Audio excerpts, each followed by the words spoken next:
Hello, hello, hello. আমি Trisha. So আজকে হচ্ছে 10th সেপ্টেম্বর। আমি আজকে যাওয়ার আগে রেডি হচ্ছিলাম, তো ভাবলাম তোমাদের সাথে ভিডিওটা শেয়ার করি। তো আমাদের এখন অবজারভেশন চলছে, মানে আজকে থেকে ফার্স্ট স্টার্ট হচ্ছে ব্যাপারটা। স্কুলে গিয়ে আমাদের একটু ব্যাপারগুলো অবজার্ভ করতে হবে, সাথে সাথে ক্লাসও নিতে হবে। তো আমি যে স্কুলে 11 12টা পড়েছি, সেখানেই আমার ওখানেই পড়েছে। তো একটু তো নার্ভাস, আমি একটুটা প্রচন্ড, যে কি পড়াবো কি না পড়াবো নিজেই ঠিক করে এই সময় পড়িনি, তো বাচ্চাগুলোকে এখন আমি কি পড়াবো। তো কাল শরীরটা খারাপ ছিল বলে আমি কলেজে যেতে পারিনি লেটারটা আনতে। তো বাবাকে পাঠিয়েছিলাম।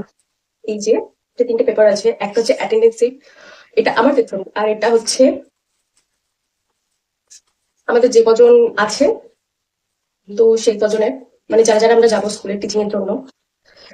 তো এটা তো আমার ফার্স্ট টাইম, অবভিয়াসলি সবারই ফার্স্ট টাইমই হয়, বাট এইসব ব্যাপারে আমি প্রচন্ড নার্ভাস ফিল করি। কি বলবো কি করবো আমি কিচ্ছু বুঝতে পারি না। হলাম চলো তোমাদের সাথে একটা ছোট্ট করে ভিডিও ক্লিপ শেয়ার করি। তো দ্যাটস ইট, বাই।